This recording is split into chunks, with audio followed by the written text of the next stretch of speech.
My son-in-law called me at 7:14 in the morning.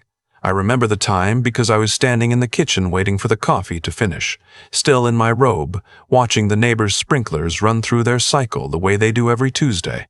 I didn't recognize the number at first. He'd gotten a new phone sometime in the fall and never bothered to tell me. "Dad," he said. He always called me that. I never asked him to. "Walter," I said.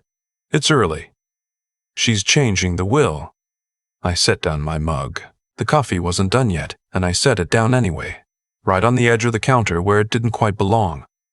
"Which will?" I asked, though I already knew. "Your brother's. She found a lawyer in Scottsdale. She's been meeting with him for 3 weeks. I thought you should know before it gets filed.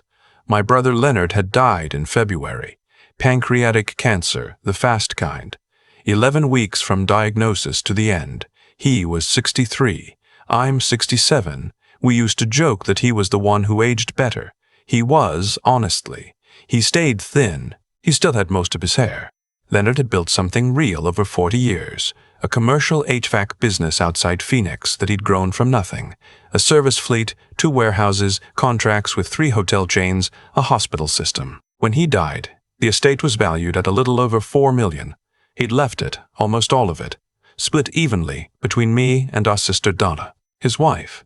My sister-in-law, who I'll call my sister-in-law because that's what she still was legally at the time of his death, had been given the house in Scottsdale and a separate account he'd set up for her years before. She had what she needed. She knew she had what she needed.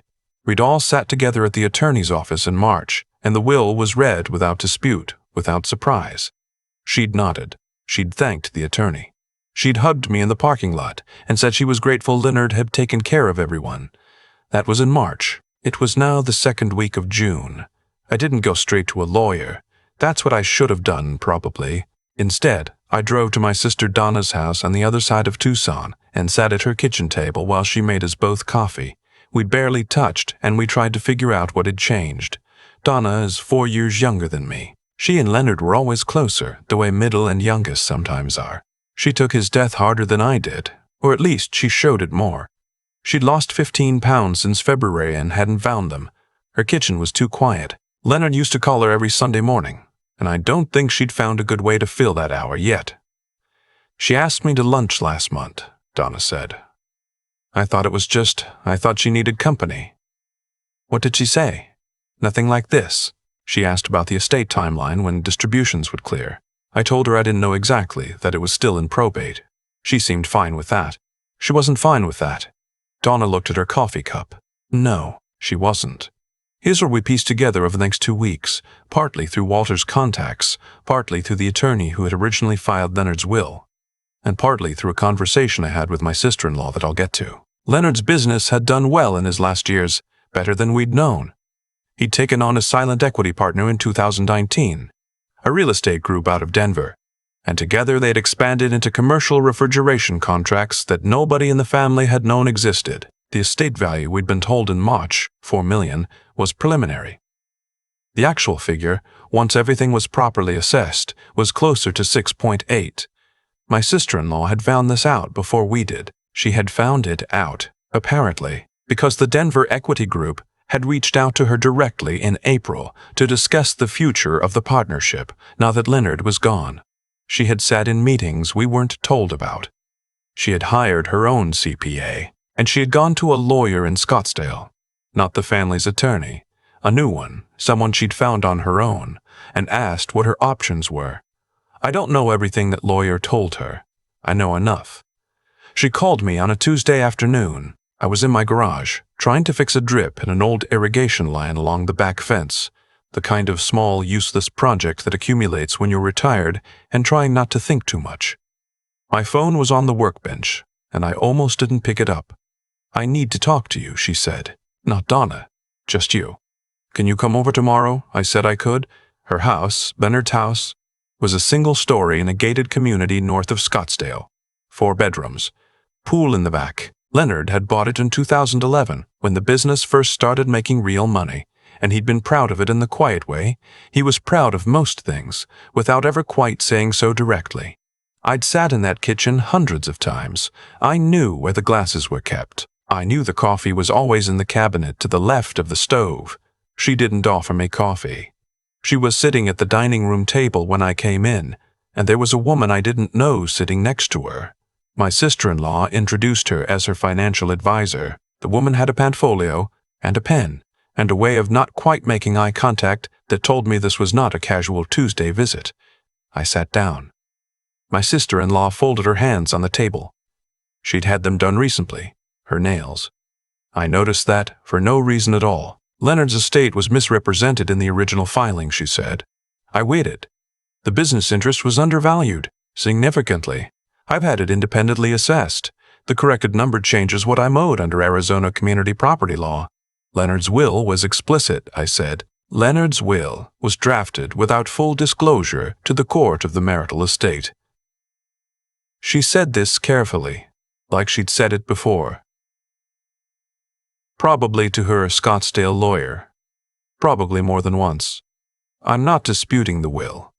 I'm asserting my prior claim. As his spouse, under state law, I have an interest in assets acquired during the marriage that supersedes testamentary distribution. I looked at her. I had known this woman for 26 years. I had been in the room when her youngest was born. I had helped Leonard move furniture into this house. I had driven 4 hours in the summer of 2014 to sit with her at the hospital, when Leonard had a procedure that turned out to be nothing but scared us all badly for a weekend. "What are you asking for?" I said. She slid a document across the table. I didn't pick it up right away. I looked at it sitting there between us, about 8 pages, clipped in the upper left corner. Then I picked it up. She was asking for $3.2 million. After her prior claim was recognized and legal costs were factored, Donna and I would split what remained. If the numbers her CPA had used were accepted, that remainder was somewhere around $400,000 total, $200 each, instead of what Leonard had intended, which was something over $2 million each. I read it twice. Then I put it down. "I'd like to take this with me," I said. "Of course," she said. I drove home. I didn't call Donna on the way. I didn't call Walter. I drove the 40 minutes back to Tucson with the document in a folder on the passenger seat and the radio off, and I thought about Leonard, specifically about the way he used to sign his name. He had this enormous looping signature that took up half the line, always had ever since we were kids. He used to joke that it was because he was the only one in the family who could read his own handwriting. He'd signed that will with that signature 7 months before he died, and I had watched him do it. I called my attorney the next morning, not a family attorney. My attorney, the one I'd used for 30 years, a man named Harold who was 71 and had an office downtown and didn't believe in email and had seen most things. I told him everything. He didn't say anything for a moment. Then he said, "Give me a few days." Harold came back to me on a Friday. We met in his office, which smelled like it always had, like paper and the particular kind of air conditioning that only older buildings have. He had a yellow legal pad in front of him and reading glasses pushed up on his forehead. "The community property claim has some legal foundation," he said.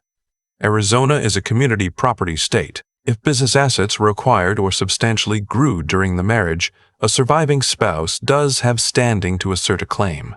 "But," I said, because I had known Harold long enough to hear the but coming. But Leonard was thorough.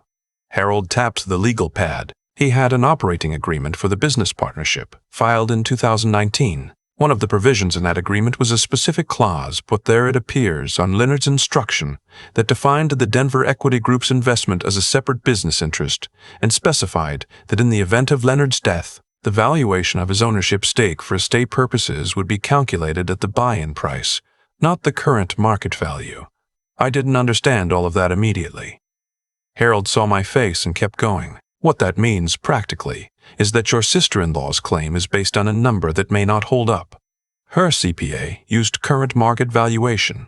Leonard's operating agreement, legally binding, pegged the estate value of his stake at a different figure. If that agreement is enforced, the quote-unquote undervaluation her lawyers are asserting is not undervaluation at all.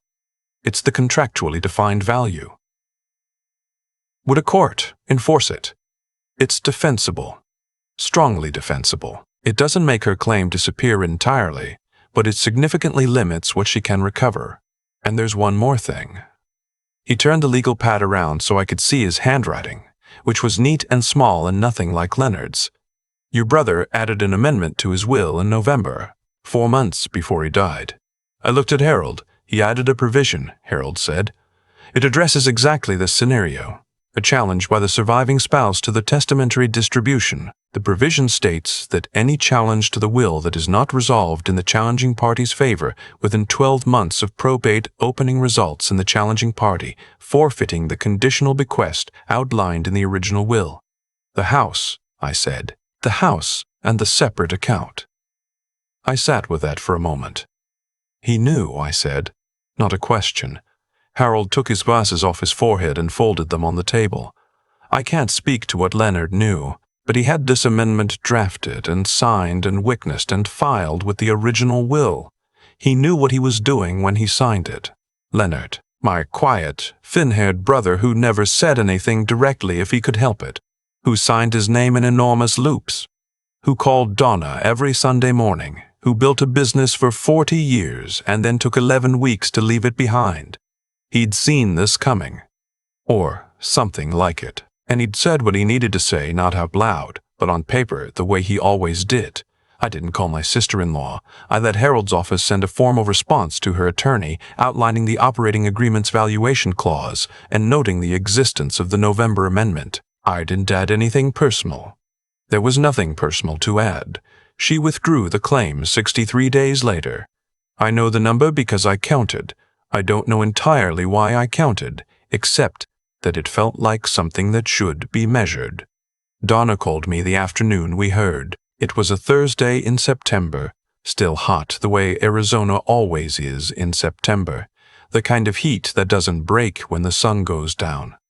She called and I was out in the yard and I sat down in one of the patio chairs and we talked for a long time, longer than we usually do. She said, "Did you know about the amendment?" "No," I said. "Harold found it." "He never told you?" "No." She was quiet for a while. I could hear something in her kitchen, a timer going off, and she let it go a couple of cycles before she silenced it. "He never told me either," she said. "But that's him, isn't it?" That was exactly him. The distributions cleared in November. The estate settled at 6.8, as assessed. My sister-in-law retained the house and the separate account, per the original will, because the challenge was withdrawn before the 12-month window closed. Donna and I each received our share, as Leonard had intended. I haven't spoken to my sister-in-law since the withdrawal letter. I don't expect that I will. There are some things that can be put aside and some things that can't, and I've been alive long enough to know which is which without spending too much time arguing about it. What I think about, more than the money or the months of uncertainty or even the hours in Harold's office, is Leonard sitting somewhere in the fall of the year before he died, knowing what the calendar probably held for him, and making one more careful decision. Filing one more document, covering one more thing. That was how he showed up for people. Not with a speech, not with a phone call. With a signature on a piece of paper, buried in the filing system, waiting to do its job when he no longer could. I've stopped watching the neighbor's sprinklers in the morning. I make the coffee, I drink it while it's hot, and I try to do right by the people who are still here. It's the only thing I know how to do with what Leonard left me. That, and I signed my name to a charitable trust last month. Education fund for the grandkids, and a portion set aside for a scholarship at the trade school Leonard used to hire from. His name on it. His looping, unreadable, completely recognizable name. I think he would have found that fitting. He wouldn't have said so, but I think he would have. I've been sitting with this for a while now, longer than I expected to. The money cleared months ago. The trust is filed, Leonard's name is on a scholarship at a trade school in Phoenix, and life has gone mostly quiet again. But I still think about that dining room table, her hands folded on top of it, the financial advisor with her padfolio, the 8 pages sliding across the wood toward me. What strikes me now isn't the anger I felt in that moment. It's how quickly greed can rewrite a person's memory of who they were. She had hugged me in that parking lot in March. She had said she was grateful, and I believe she meant it at the time.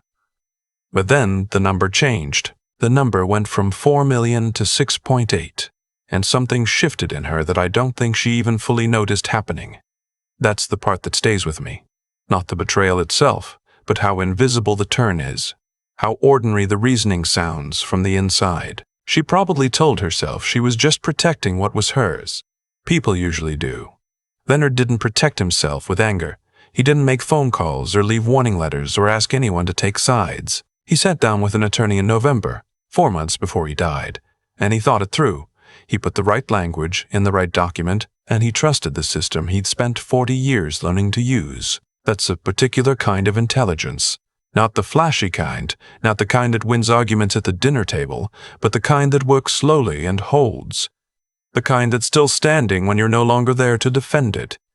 I used to think patience was just waiting. I don't anymore. What Leonard demonstrated was something closer to long preparation. Understanding that the right response to most threats isn't immediate, it's structural. You build something solid before you need it. You don't wait for the crisis to start thinking clearly. And Donna, she lost 15 pounds after Leonard died, and she hadn't found them yet when all this started. She was still fragile in September when the withdrawal came through. And she called me that Thursday afternoon, and we talked longer than we usually do. She said, "That's just him, isn't it?" She wasn't wrong. Some people show up by staying in the fight. Leonard showed up by doing the paperwork. Neither one is lesser. They're just different kinds of faithfulness to the people you love. What I keep coming back to is this: the outcomes in our lives are rarely random. Not in the mystical sense. I'm not talking about fate or cosmic ledgers. I mean practically. The people who handle hard things well are almost always people who built something before the hard thing arrived.